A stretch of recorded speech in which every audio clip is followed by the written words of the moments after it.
पंजाब केसरी के खास कार्यक्रम 10 कदम में आप सभी का स्वागत है। मैं हूं विवेक शर्मा। आज की अपनी खास पेशकश में हम बातचीत करेंगे हरियाणा की राजनीति की ऐसी कहानी की जो उसे तमाम राज्यों से बिल्कुल अलग करती है।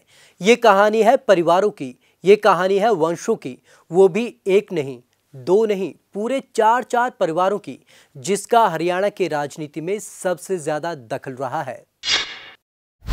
नवंबर 1966 को हरियाणा अलग राज्य बना। इस साल हरियाणा को बने हुए 53 साल पूरे हो गए हैं। इन 5 दशकों में हरियाणा के घटनाक्रम पर नजर डालें तो पता चलता है कि करीब 4 दशकों से ज्यादा का समय तक 4 परिवारों का ही सत्ता पर कब्जा रहा। पहले देवीलाल, बंसीलाल, भजनलाल और बाद में हुड्डा परिवार का। ऐसे में किसी राज्य में शायद ही देखने को मिला हो।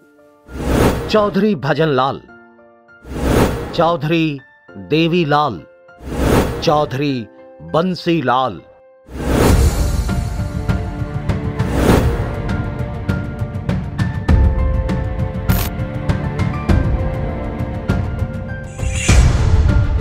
ये वो लाल हैं जिन्होंने सालों तक हरियाणा की राजनीति को प्रभावित किया है। 70, 80 और 90 के दशक में हरियाणा की राजनीति इन्हीं 3 लालों के इर्द गिर्द घूमती रही। ये तीनों लाल एक बार से ज्यादा राज्य के मुख्यमंत्री बने। देवीलाल तो देश के उप प्रधानमंत्री बने और उन्हें राज्य में सबसे प्रभावशाली जाट नेता माना जाता रहा। खास बात यह कि तीनों ही लाल एक दूसरे के धुर विरोधी रहे। इनकी दूसरी पीढ़ियों के लालों की तो कौन कहे, अब तो तीसरी पीढ़ियों के लाल आपस में चुनावी जंग लड़ रहे हैं। देवीलाल की चौथी पीढ़ी राजनीति में देवीलाल की तो चौथी पीढ़ी के लाल राजनीति में आ चुके हैं। उनके पड़पोते दुष्यंत चौटाला हिसार से सांसद हैं। उनकी मां विधायक हैं। उनके भाई दिग्विजय चौटाला भी राजनीति में हैं। पारिवारिक कलह के बाद नई पार्टी बनाने वाले दुष्यंत के परिवार के बारे में कहा जा रहा है कि इस बार उनके अलावा दिग्विजय और नैना चौटाला भी चुनाव लड़ सकती हैं। बंसीलाल की तीसरी पीढ़ी मैदान में। पूर्व मुख्यमंत्री बंसीलाल की पोती और तीसरी पीढ़ी की नेता श्रुति चौधरी भिवानी महेंद्रगढ़ लोकसभा सीट से फिर भाग्य आजमा रही हैं। उनकी मां किरण चौधरी कांग्रेस विधायक दल की नेता हैं और हुड्डा सरकार में मंत्री रह चुकी हैं। श्रुति इस सीट से 2009 में चुनी गई थीं। भजनलाल की भी तीसरी पीढ़ी तैयार।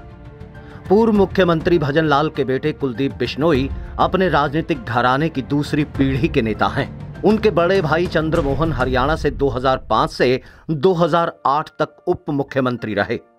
हालांकि कुलदीप अपनी पार्टी हजका का कांग्रेस में ही विलय कर चुके हैं। वे पार्टी से 2 सीटें मांग रहे हैं, एक अपने बेटे के लिए और दूसरी खुद या फिर अपने भाई के लिए। हुड्डा परिवार की 2 पीढ़ियां कर रही राज। लालों से इतर पिछले कुछ साल से जिस परिवार ने हरियाणा पर राज किया है वो है कद्दावर कांग्रेस नेता भूपेंद्र सिंह हुड्डा का परिवार। गांधी परिवार के बेहद करीबी हुड्डा लगातार 10 साल तक प्रदेश के मुख्यमंत्री रहे। उससे पहले वे कई बार रोहतक से सांसद चुने गए। पिछले विधानसभा चुनाव में करारी शिकस्त के बाद भी उनका रुतबा जरा कम नहीं हुआ।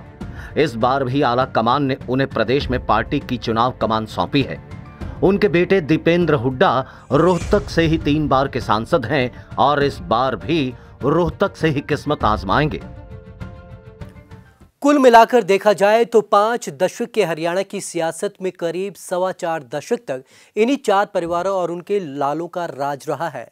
लालों और फिर उनके लालों के किसी राज्य में सियासी रसूख का इससे बड़ा उदाहरण कोई और नहीं हो सकता।